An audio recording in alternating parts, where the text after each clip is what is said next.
నరేంద్ర మోడీ ప్రభుత్వము మరి last time గెలిచినప్పుడు పూర్తి మెజార్టీతోటి మరి యొక్క 4 లేబర్ కోడ్లు 29 చట్టాలను మరి రద్దు చేస్తూ మరి 4 లేబర్ కోడ్లను ఈరోజు మరి దేశంలో అమలు చేస్తున్నది.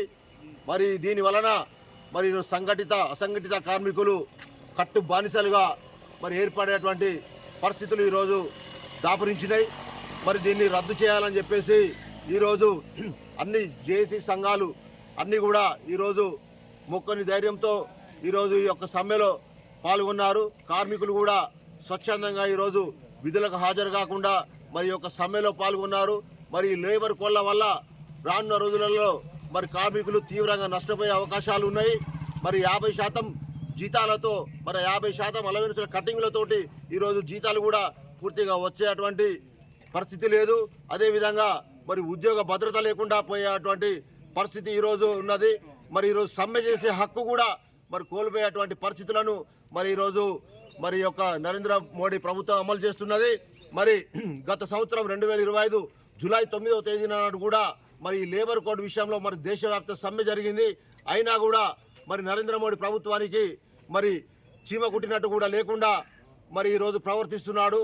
మరి ఈరోజు ఈ దేశాన్ని మరి మరి పెట్టుబడిదారులకు ఈరోజు దళారీలకు మొత్తం అంబజూపేటువంటి ప్రయత్నం చేస్తున్నాడు. ఈరోజు రాష్ట్ర ప్రభుత్వ సంస్థలన్నింటినీ కూడా మరి ఈరోజు వారి యొక్క అనుచరులకు మరి పెట్టుబడిదారులకు విదేశీ స్వదేశీదారులకు మరి ఈరోజు అమ్మేటువంటి ప్రయత్నం చేస్తున్నారు. కాబట్టి మరి దీన్ని ఈరోజు కార్మిక వర్గం అంతా కూడా వ్యతిరేకిస్తూ ఈరోజు ఈ యొక్క సమ్మెను ఈ లేబర్ కోడ్లను కనుక మరి ఈరోజు వెనుక తీసుకోకపోతే మరి ఖచ్చితంగా కూడా మరి దీని యొక్క ఈ జేఏసీ సంఘాల ఆధ్వర్యంలో ఈరోజు మొత్తం కూడా దేశాన్ని స్తంభింపజేసి మరి నిరవాధిక సమ్మె చేస్తామని చెప్పేసి కూడా మేము తెలియజేస్తున్నాం.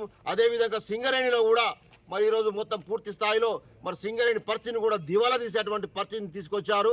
మరి ఈరోజు బొగ్గు ఈ యొక్క తెలంగాణలో ఉన్నటువంటి సింగరేణిలో ఈ ప్రైవేటీకరణ అని చెప్పి ముసుగు తీసుకొచ్చారు. ఈ ప్రైవేటీకరణ కూడా కాకుండా ఇక్కడ ఉన్నటువంటి బొగ్గు గనులను ఇక్కడ ఉన్నటువంటి బొగ్గును మన యొక్క సింగరేణికే మరి కేటాయించి మరి ఇక్కడ ఉన్నటువంటి పర్మనెంట్ కార్మికులతోటే ఈ బొగ్గు తీయాలి.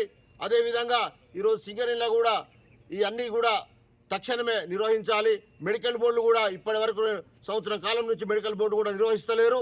ఆ మెడికల్ బోర్డులను కూడా తక్షణమే పునరుద్ధరించి మరి ఇన్వాలిడేషన్ ఇవ్వాలని చెప్పేసి మేము కోరుతున్నాం. అదేవిధంగా కార్మికులకు చిరకాల వాంఛ అయినటువంటి సొంతింటి పథకాన్ని కూడా అమలు చేయాలని చెప్పేసి గతంలో కూడా అనేక సార్లు మరి ధర్నాలు రస్తరోకులు చేయడం జరిగింది. అదేవిధంగా కార్మికుల ఆదాయ పన్ను పెరుకుపై ఇన్కమ్ ట్యాక్స్ని కూడా మరి యాజమాన్యం భరించాలనే విధానాలతో మేము ఈరోజు ముందుకు పోతున్నాం.